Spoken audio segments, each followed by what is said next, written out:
All right, now let's talk about the NFC West here. We've got the Seattle Seahawks at -150 at the top. We got Arizona Cardinals 500, St. Louis Rams 600, and the San Francisco 49ers at the bottom at 750. What do you guys think about this team? Who's coming out on top? Well, I think it's similar to the NFC East, that it's Seattle's division to lose. Going through the schedule, I could see maybe Seattle losing one game at home. I'm looking at the Detroit game, Pittsburgh game. Detroit game's a Monday night game, which actually makes me want to flip that pick that, because Monday night in Seattle, they own it. So I see Seattle maybe 12-4, again 11-5. I have them with a tough road schedule, maybe going 4-4. I see them losing to Green Bay on the road. They've got to go to Dallas. They can lose that game and be fine. Baltimore, lose that game and be fine. But they have a pretty good schedule at home, from what I see. Of course, San Francisco's kind of in the gutter right now. I didn't really agree with them getting rid of their coach, and I see a drop off there. If anything, the value in that division is under 7.5 games with San Francisco. Yeah, that's interesting that you say that about them being on the road, because 3 of their 4 losses last season was on the road, and their win total for this season's at 11. That's pretty high. They only won 12 last season, so what do you guys think, over or under in that number? I think that's a total pass. I agree with you.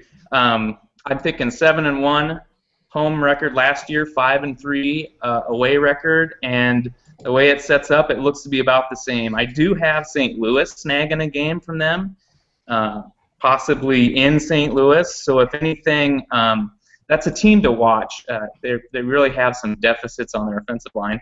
So if you have the wherewithal to wait on your futures pick, you're going to want to look at St. Louis, and if they pick up some offensive linemen that can make a difference right off the bat, help Nick Foles out, that's going to be a pick that has some legs to it.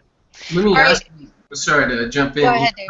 I think there's some good value here with the Arizona Cardinals. I just want to ask your guys' opinion, what you guys think of the Cardinals. I see their total, is their win total at 8 points? Or sorry, 8 wins? I think somebody might be on drugs setting that line that low, but look at this.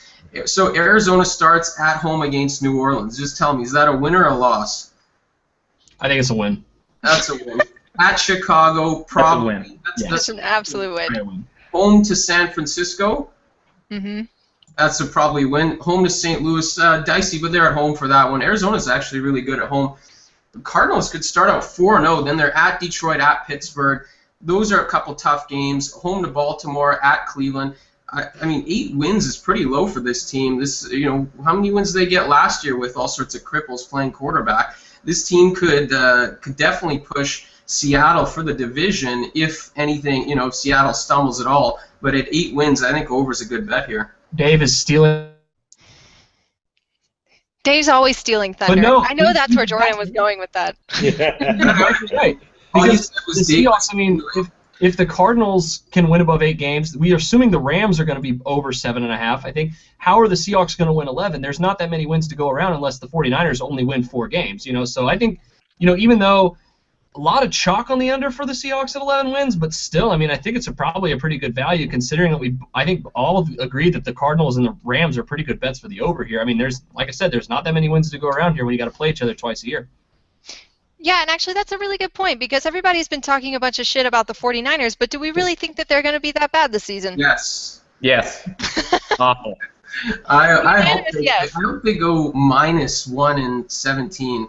I hope this team fails. They are so stupid for letting Jim Harbaugh go, and they're going to pay for this for many, many years. People forget all the crappy coaches that they went through before him. Dennis Erickson, Mike Nolan, Mike Singletary, those embarrassing press conferences. Harbaugh takes them to the Super Bowl, to the NFC Championship game. They have half a bad year, and all of a sudden he's gone. All right, guys. I think with San Francisco, I mean, they let Frank Gore go, and they replaced him with Reggie Bush. That's like the antithesis of hard-mouth football. So they don't have anybody to fill that gap.